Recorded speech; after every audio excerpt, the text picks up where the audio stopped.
Երեք շահառուի համար նախատեսված այս սենյակներից մեկում որպես 4-րդ շահառու օրերս տեղավորվեց նաև 80-ամյա մանկավարժ Վարշամ Քոչարյանը։ Դեռևս մեկ շաբաթ առաջ նա բնակվում էր բոլորովին մենակ սարսափելի պայմաններում, իսկ ընտրանքը մեկն էր՝ տեղավորվել ծերանոց։ 88 թվականին կորցնելով 11 հարազատ, Քոչարյանը 20 եւ ավելի տարի բնակվել է մենակ տնակում։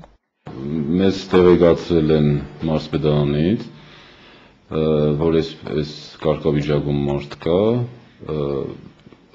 5 շաբթի օր, կարծեմ հենց այդ լրատվությամբ անցած այդ օրը մենք տեղեկացանք,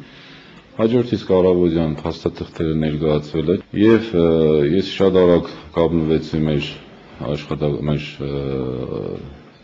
տարեցների եւ հաշվանդամների վարչապետի հետ եւ արագությամբ ուղեգրման այդ գործընթացը կարգավորենք, համապատասխան փաստաթղթերն մարզպետարանի աշխատակիցների միջոցով լրացվեց եւ կարողացանք շաբաթ օրը նույնիսկ արագությամբ տեղավորել, որ կարողանանք այդ մարդը կարգավիճակից դուրս գա։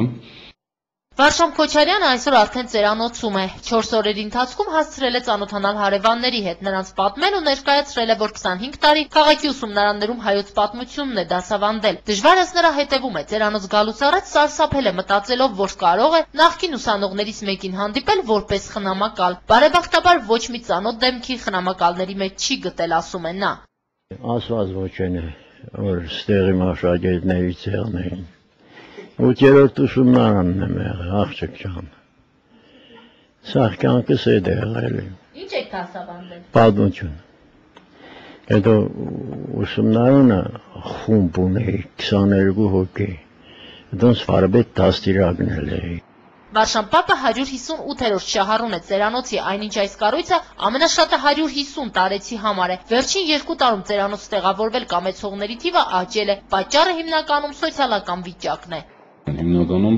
սոցիալական ծանր վիճակում եւ խնամքի կարիք ունեցող մարդիկ են։ Վերջի ժամանակներս շատ ավելի դիմողների թիվը միայնակ անժարանք տարեցներն են դիմում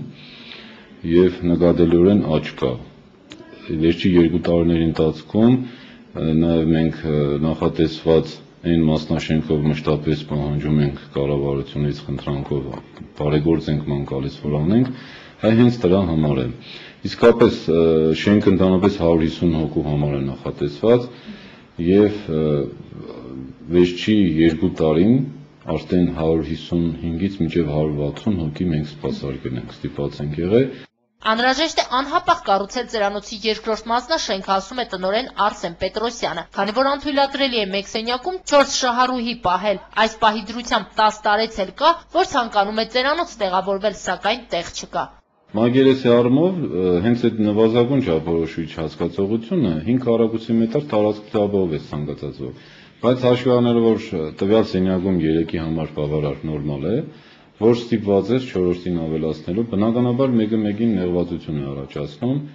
Իսկ ինչպիսին են ծերանոցում ապրող շահառուների պայմանները կամ կառավարությունը ինչպիսի կենսամակարդակ է ապահովում այն մարդկանց համար, ովքեր ճարահատյալ մնացել են պետության խնամքի ներքո։ Ձմռան նախաշեմին ծերանոցում եւս հաշվարկում են ջեռուցման համար պահանջվող գումարի չափը։ Այսպես ասեմ, նվազագույն չափորոշիչներ հասկացողություն կա, նվազագույնը այս պահին բավարարում է։ Բայց որ հասնենք հաջորդ կյանքի ընթացակարգը բարելավելու կենսակերպը մի քիչ նաև այն թանկացումները, որ կարող է սպասվեն, հաջորդ տարվա համար իհարկե նախատեսված են նման թանկացումներ, բայց ես էլ ասեմ, որ վստահեցնում եմ, որ իսկապես այս բանին բավարարում է նորմալ նվազագույն կենսակերպ ապահովելու համար։ Քրիստինա Մկրտչյան, Տիգրան Գասաբյան, Գալանյուս։